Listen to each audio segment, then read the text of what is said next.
அனைத்து நண்பர்களுக்கும் வணக்கம்.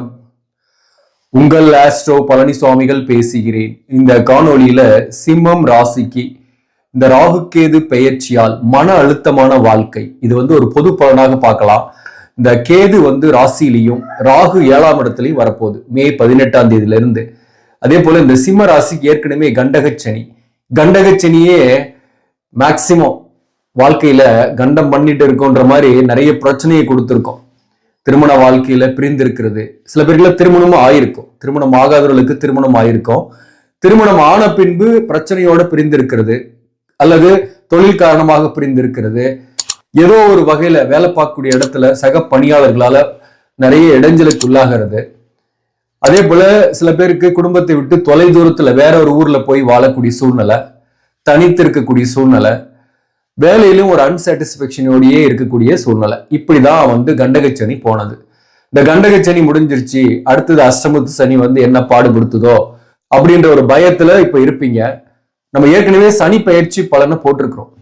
இந்த சனி 6 கூடியவன் இந்த சிம்ம ராசியை பொறுத்தவரையிலும் 8ஆம் இடத்துக்கு வர்றதுனால ஒரு 50% பாசிட்டிவும் ஒரு 50% நெகட்டிவும் எதிர்பார்க்கலாம். 8ஆம் பாவகத்துக்கு சனி வர்றது பாத்தீங்கன்னாக்க மார்ச் 29ஆம் தேதி உங்களுக்கு சனி திருக்கணித பஞ்சாங்கத்தின்படி 8ஆம் பாவகத்துக்கு சனி பயிற்சி ஆகுது. ஸோ அதே போல இந்த குருவும் பார்த்தீங்கன்னாக்க ராசிக்கு 11ஆம் இடத்துக்கு மே 14ஆம் தேதியிலிருந்து வரும். இதெல்லாம் நம்ம கன்சிடர் பண்ணி வரக்கூடிய காலம், அதாவது ராகுகேது என்பது ஒரு ராசியில 1.5 வருஷம் இருக்கும். அந்த வகையில மே 18ஆம் தேதி 2025 இருந்து 2026 டிசம்பர் மாதம் வரலுமே பார்த்தீங்கன்னா இந்த பயிற்சியானது இருக்கும். அதாவது ராசியில கேதுவும் 7ஆம் இடத்துல ராகுவும் இருக்கும். இது எந்த மாதிரியான பாதிப்புகளை கொடுக்கும் அல்லது நன்மைகளை கொடுக்குமா அப்படின்ற விஷயத்தை தான் நம்ம இந்த பதிவுல பார்க்க போறோம். சிம்பிளா சொல்ல போனாக்க முதல்ல நன்மைகளையும் கொடுக்கும். இந்த ராகு கேது லக்னத்துல ராசியில இருக்கக்கூடிய கேது மனக்குழப்பம், உடல்நல தொந்தரவு, பிரச்சனைகளை ஒரு பக்கம் கொடுத்தாலையும் பணத்தையும் நிறையவே கொடுக்கும். 7ஆம் இடத்துல இருக்கக்கூடிய ராகு பிரம்மாண்டமா உங்களை திங்க் பண்ண வைக்கும். அதே போல மன அழுத்தம் என்பது இருக்கும். அந்த காசை சம்பாதிக்கிறதுக்குள்ள அவ்வளவு டென்ஷன் ஆக வைக்கும், அவ்வளவு பிரச்சனையை கொடுக்கும். நீங்க பிசினஸ் பண்ணக்கூடியவர்களாக இருந்தாலும் சரி, அல்லது வேலை பார்க்குறீங்கன்னாலையும் பணம் வரும், பிரச்சனை கிடையாது. 1-7 ராகுகேது இருந்தாலும் சரி, அல்லது 2-8 ராகுகேது இருந்தாலும் சரி, அவர்களுக்கெல்லாம் பினான்சியலா ஏதோ ஒரு வகையில பணம் வரும். அது கடன் வாங்கி கூட பணம் வரும். சம்பாதிக்கிறதுல கூட பாத்தீங்கன்னா பிசினஸ்ல பெரிய அளவுக்கு சம்பாதிக்கக்கூடிய வாய்ப்பு உண்டு. வேலை பார்க்கறவங்களுக்கு ஊதிய உயர்வுகள் உண்டு. அந்த ஊதிய உயர்வு பணம் வரும். இந்த பாயிண்ட்ல எடுத்துக்கிட்டாக்க அதை சம்பாரிச்சு நம்ம கைக்கு வரதுக்குள்ள சரியான ஸ்ட்ரெஸ்ஸை கொடுக்கும். ராகுகேதோட பிடியில சிம்மராசி இருக்கிறதுனால இந்த மேரேஜ் லைஃபை பத்தி சொல்லணும்னாக்க திருமண உறவுகள்ல ஏற்கனவே கணவன் மனைவிக்குள் பிரிவுகள், பிரச்சனைகள் இருந்துகிட்டு இருக்கு இல்லையா? அதுல அதிகமாக பாதிக்கப்பட்டவர்கள் பார்க்கும்போது மகம் நட்சத்திரம் மற்றும் பூரம் நட்சத்திரத்தில் பாதிப்பு சற்று அதிகமாகவே இருந்திருக்கும். மகம் நட்சத்திரத்தில் பிறந்தவர்களை பொறுத்தவரையிலும் திருமண வாழ்க்கையில கருத்து வேறுபாடு, பிரச்சனை, பிரிந்திருக்கிறது, வழக்கு, இது எல்லாமே கடந்த 2023 to 24 சந்திச்சிருப்பீங்க. இப்போ ஓரளவுக்கு பரவாயில்ல. இந்த 2025ல ஓரளவுக்கு கொஞ்சம் நிம்மதியா இருக்க முடியுது. அதே போல பூரம் நட்சத்திரத்தில் இருந்தவங்க பிறந்தவர்கள் 2024 ஃபுல்லாவே கணவன் மனைவிக்குள் கருத்து வேறுபாடு, தொழில் ரீதியான பயணங்கள், அல்லது ஏதோ ஒரு காரணத்தினால கூட பிரிந்திருக்கிறது. எதிர்ப்பாளினரால் சில பிரச்சனைகள் உள்ளாயிருப்பீங்க. வேலை பார்க்கக்கூடிய இடத்துல கூட சில எதிர்ப்பாளினரால், அவர்களுடைய நட்பால அல்லது மேலதிகாரியாக இருக்கிறாங்க, அவர்களால கூட உங்களுக்கு மன உளைச்சலோ அல்லது அவர்களால சில டிஸ்டர்பன்ஸோ பிரச்சனையோ உங்களுக்கு ஏற்பட்டிருக்கும். சோ பண நஷ்டம் அல்லது மன கஷ்டம், இந்த மாதிரி எதிர்ப்பாளினர் உறவில் இருப்பவர்களுக்கு கூட ஏதோ ஒரு வகையில நெருங்கியவரை பிரிந்திருக்கக்கூடிய சூழ்நிலை எல்லாம் கடந்த காலத்தில் ஏற்பட்டிருக்கும். சோ இந்த பூரம் மற்றும் மகம் நட்சத்திரத்தில் பிறந்தவர்களுக்கு இந்த 7ஆம் இடத்துல ராகு வருது, ராசியில கேது வருது. இது பாதிப்பு கொடுக்குமானாக்க வாழ்க்கை துணைவருடன் வாக்குவாதங்கள் இல்லாம இருந்தீங்கன்னா நிச்சயமா லைஃப் ரொம்ப நல்லாவே போயிட்டு இருக்கும். சிம்ம ராசியில பிறந்தவங்க தன்னுடைய வாழ்க்கை துணைவருக்குன்னு டைம் ஸ்பெண்ட் பண்ணிட்டீங்கன்னாக்க பிரச்சனையே கிடையாது. நீங்க வாரத்திலேயோ அல்லது ஒரு மாசத்திலேயோ கூட ஒரு ட்ரிப் மாதிரி எங்கேயாவது போயிட்டு கூட வரலாம். திருமண வாழ்க்கையில பிரச்சனையே வராம இருக்கும். கணவன் மனைவி ஒற்றுமையா இருக்கக்கூடியவர்களுக்கு சொல்றேன். அதே போல உங்களை விட்டு பிரிந்து போன உறவுகள், விலகி போன உறவுகள், காதல் இருந்து விலகி போன உறவுகள் வருமா அப்படின்னாக்க, காதல்ல இருக்கக்கூடிய விலகி போன உறவுகள் வரமாட்டாங்க.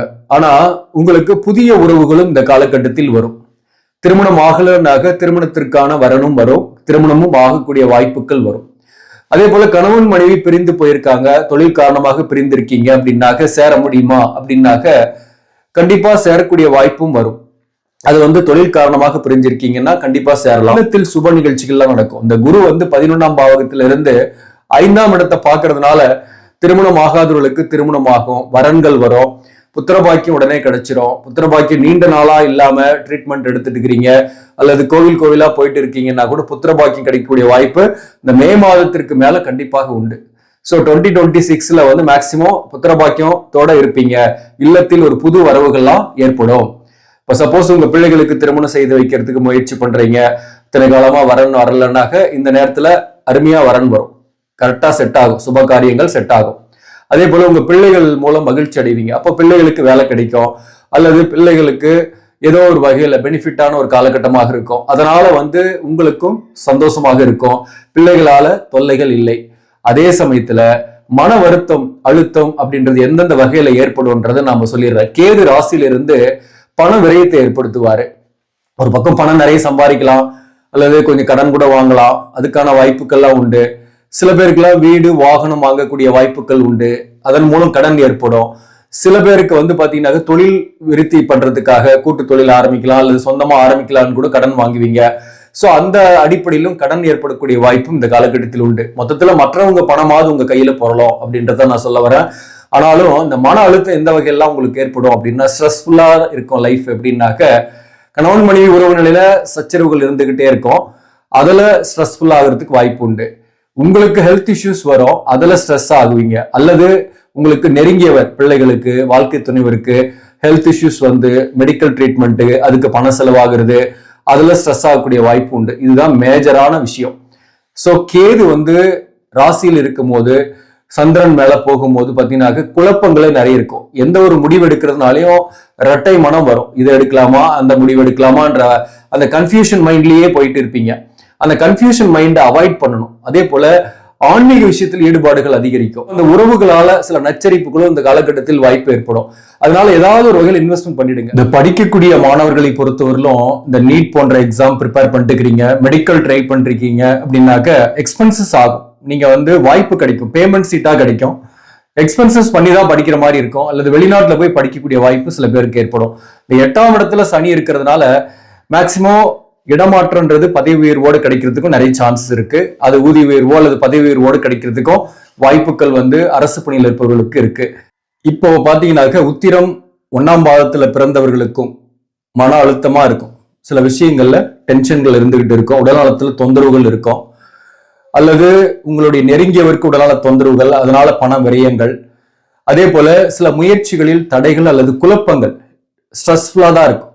இது எவ்வளவு நாள் இருக்குன்னா வைகாசி மாதம் வரையிலும் இருக்கும். ஏன்னா இப்ப கன்னிராசியில தான் உத்திரம் நட்சத்திரத்தில் இருக்கக்கூடிய கன்னிராசியில கேது இருக்கிறாரு. அப்போ 1ஆம் பாதத்தை கடக்கிறது வைகாசி மாதம் தான் கடக்குது. ஏறத்தாழ ஜூன் மாதத்திற்கு மேல உத்திரம் நட்சத்திரத்தில் பிறந்தவர்களுக்கு இந்த டென்ஷன் ஸ்ட்ரெஸ்ஃபுல் லைஃப் கிடையாது. அதுக்கு மேல நீங்க நிம்மதியா தான் இருக்க போறீங்க. உங்க ராசிலேயே கேது இருந்தாலையும் ஸ்ட்ரெஸ் இல்லாம இருப்பீங்க. அதே போல நீங்க புதிய நபர்களை நம்பும் போது கவனமா இருக்கணும். புதியவர்கள் வருவாங்க அல்லது புதிய நண்பர்கள் வரலாம், அந்நியர்கள் வருவாங்க, அவங்க கிட்ட கொஞ்சம் எச்சரிக்கையா இருக்கணும். அவங்களால உங்களுக்கு பண நஷ்டம் அல்லது அவங்க கொடுத்த வாக்குறுதியை காப்பாத்தாம கூட போவாங்க. நீங்க ஒரு வீடு வாங்குறீங்க அல்லது சொத்து வாங்குறீங்க அல்லது ஒரு பொருள் வாங்குறீங்க, புதியவர்களை நம்பினா கொஞ்சம் கேர்ஃபுல்லா இருங்க. உத்திரம் நட்சத்திரத்தில் பிறந்தவர்கள் திருமண வாழ்க்கையில கொஞ்சம் கருத்து வேறுபாடுலாம் இருக்கும். ராசியில கேது 7ஆம் இடத்துல ராகு இருக்கிறார் இல்லையா, அப்போ கொஞ்சம் மிஸ் அண்டர்ஸ்டாண்டிங் இருக்கும், அப்போ கொஞ்சம் விட்டு கொடுத்து போகணும். தொழில் ரீதியாக அலைச்சல்கள் பயணங்கள் இருக்கும். கவர்மெண்ட் ஜாப்ல இருக்கீங்கன்னா ஒரு டிரான்ஸ்பர் எதிர்பார்க்கலாம் உத்திரம் நட்சத்திரம் 1ஆம் பாதத்துல பிறந்தவங்களுக்கு. அடுத்தது பூரம் நட்சத்திரத்தில் பிறந்தவர்களை பொறுத்தவரையிலும் இந்த வைகாசி மாதம் பிற்பகுதியில இருந்து ஏறத்தாழ ஜூன் மாதத்துல இருந்து ஏறத்தாழ 2026 மார்ச் மாதம் வரலும் பங்குனி 15ஆம் தேதி வரலும் உங்களுக்கு அடுத்த பங்குனி மாதம், இந்த வருஷம் பங்குனி இல்ல, அடுத்த பங்குனி மாதம் 15ஆம் தேதி வரலும் உங்களுக்கு கொஞ்சம் மன அழுத்தம் டென்ஷன்லாம் இருக்கும். நெருங்கியவர்கள் தாயாரின் உடல்நலத்தில் கவனம் செலுத்திக்கணும். பூர்வீக சொத்து போன்றவற்றில் சில வில்லங்கங்கள் சில பிரச்சனைகளால் மன அழுத்தம் உண்டாகும். திருமண வாழ்க்கையில் ஏற்கனவே பிரிந்திருக்கீங்க, தோஷங்களோடு பிரிஞ்சிருக்கீங்க அப்படின்னாக்க இந்த நேரத்துல சில பேர் வழக்குகளை சந்திச்சு அதுல மன அழுத்தம் ஏற்படும். ஆல்ரெடி வழக்குகள் இருக்கிறவங்க இந்த காலகட்டத்துல ஒரு ஸ்ட்ரெஸ்ஃபுல்லா ஃபீல் பண்ணக்கூடிய சூழ்நிலை இருக்கும். ஒன்னாவே கணவன் மனைவி இருக்கிறீங்கன்னா கூட இந்த நேரத்துல மிஸ் அண்டர்ஸ்டாண்டிங் நிறைய வரும். யாராவது ஒருத்தர் விட்டு கொடுத்து போனோம், அல்லது வாழ்க்கை துணிவருக்கு உடல்நல பாதிப்பு ஏற்பட்டு நீங்க, பிள்ளைகளுக்கு உடல்நல பாதிப்பு ஏற்பட்டு நீங்கக்கூடிய வாய்ப்பும் உண்டு. ஆனாலும் அதெல்லாம் ரெக்கவர் ஆயிடும், பெரிய அளவுக்கு பாதிப்பு கொடுக்காது. என்னன்னா உங்களுக்கு எக்ஸ்பென்சஸ் ஆகும், பணம்லாம் வரும். அதே போல பூரம் நட்சத்திரத்தில் பிறந்தவர்களுக்கு இந்த நேரத்துல பணம் வரும். பட் ஆனா எதிர்ப்புகள், எதிரிகள் இதெல்லாம் கொஞ்சம் தொல்லைகளா இருக்கும். வேலை பார்க்கக்கூடிய இடத்துல மற்றவங்களோட இன்ட்ராக்ட் பண்ணும்போது கவனமா இருக்கணும். சக பணியாளர்கள், மேலதிகாரிங்க கிட்ட கேர்ஃபுல்லா இருக்கணும் பூரம் நட்சத்திரத்தில் பிறந்தவங்க. மேலும் இந்த பூரம் நட்சத்திரத்தில் பிறந்தவங்களுக்கு கல்யாணம் ஆகாதவர்களுக்கு கல்யாணம் ஆகக்கூடிய வாய்ப்பும் உண்டு. அதே போல காதல் இருப்பீங்கன்னா புதிய உறவுகள் ஏற்படும். பழைய காதல் பிரிந்திருக்குன்னா புதிய உறவுகள் ஏற்படும். புது பலனாதான் இதெல்லாம் சொல்றேன். அடுத்தது மகம் நட்சத்திரத்தில் பிறந்தவர்களை பொறுத்தவரையிலும் அடுத்தது 2026 மார்ச் மாதத்துக்கு அப்புறம் ஏப்ரல்ல இருந்து எடுத்துங்க, பங்குனி 16ஆம் தேதியிலிருந்து அடுத்த பங்குனி 16ஆம் தேதியிலிருந்து உங்களுக்கு அப் டு 2026 டிசம்பர் மாதம், தை மாசம் முடிகிற வரலுமே பாத்தீங்கன்னாக்க உங்களுக்கு பிரச்சனைகள் இருக்கும், மன அழுத்தம் இருக்கும். இந்த நேரத்துல கணவன் மனைவி உறவு நிலையில சில மிஸ் அண்டர்ஸ்டாண்டிங் வரும். சில பேர் தற்காலிகமாக பிரிந்திருக்கக்கூடிய சூழ்நிலை இந்த காலகட்டத்தில் ஏற்படும்.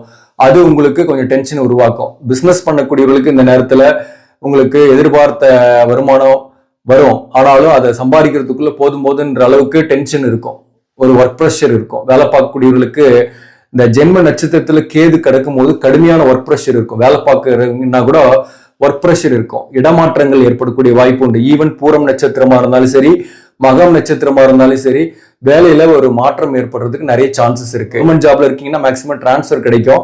அதே போல சில பேருக்குலாம் அதே இடத்துல டிபார்ட்மெண்ட் சேஞ்சஸ் ஏற்படும். சில பேருக்கு டிசைக்னேஷன் சேஞ்சஸ் ஏற்படலாம். பதவி உயர்வு கூட சில பேருக்கு அது ஒரு இடமாற்றமாக மாறலாம். சோ அந்த வகையில மகம் நட்சத்திரத்தில் பிறந்தவங்க, அதாவது 2026 ஏப்ரல்ல இருந்து 2026 முடிகிற வரலுமே, டிசம்பர் மாதம் வரலுமே கவனமாக இருக்கணும். அதாவது உடல்நல விஷயத்துல கவனம் செலுத்திக்கணும். உங்களுடைய நெருங்கியவரின் உடல்நலத்துல கவனம் செலுத்திக்கணும். கணவன் மனைவி உறவு நிலையில மிஸ் அண்டர்ஸ்டாண்டிங் நிறைய வரும், கொஞ்சம் விட்டு கொடுத்து போகணும். இந்த கேது உங்க ஜென்ம நட்சத்திரத்தை கடக்கக்கூடிய காலகட்டம் கொஞ்சம் ஸ்ட்ரெஸ்ஃபுல்லான வாழ்க்கையா இருக்கும் அப்படின்றத நான் சொல்ல வரேன். சோ அந்த நேரத்துல கொஞ்சம் கவனமா இருந்தீங்கன்னா ஆஸ் யூஷுவலா உங்க லைஃப் பெருசா பாதிக்கப்படாது. நீங்க திருநாகேஸ்வரமும் கீழ்பெரும் பள்ளம் கேது ஸ்தலத்துக்கும் நீங்க கண்டிப்பா போகணும். மே மாதத்திற்கு பிறகு 2025 மே மாதத்திற்கு பிறகு ஜூன் ஜூலைல கூட நீங்க போயிட்டு வாங்க. ஞாயிற்றுக்கிழமை நீங்க திருநாகேஸ்வரம் ராகு ஸ்தலத்துக்கு போங்க. ராகு காலத்துல அந்த கோயிலுக்குள்ளார இருக்கணும். ராகு பகவானுக்கு பாலாபிஷேகம் பண்ணுவாங்க, அதை பாருங்க. உங்க பேர்ல ஒரு அர்ச்சனை செஞ்சீங்க, அங்க சிவனும் பார்வதியும் இருக்கு, அதை வழிபாடு செய்துட்டு வாங்க. அதே போல சனிக்கிழமையில நீங்க கீழ்பெரும் பள்ளம் போறது நல்லது. அன்னைக்கு யமகண்ட நேரத்துல நீங்க கோயிலுக்குள்ளார இருந்தீங்கன்னா கேது பகவானுக்கு பாலாபிஷேகம் பண்ணுவாங்க, அதை பார்க்கலாம். உங்க பேர்ல அர்ச்சனை பண்ணீங்க. இந்த ராகேது ஸ்தலத்துக்கு போயிட்டு வர்றது நல்லது. அப்படி இல்லைன்னா காலகஸ்தி கூட நீங்க போயிட்டு வர்றது நல்லது. ஆக நண்பர்களே, இந்த பதிவு உங்களுக்கு பிடிச்சிருந்தாக லைக் பண்ணுங்க, இதை மற்றவர்களுக்கும் ஷேர் பண்ணுங்க. இன்னும் நம்ம சேனலை சப்ஸ்கிரைப் பண்ணாம பாக்குறவங்க சப்ஸ்கிரைப் பண்ணி கண்டினியூ பண்ணுங்க. இதன் மூலம் உங்களுக்கு ஒரு சரியான ஜோதிட தகவல்களும் ஆன்மீக தகவல்களும் கிடைக்கும். நன்றி, வணக்கம்.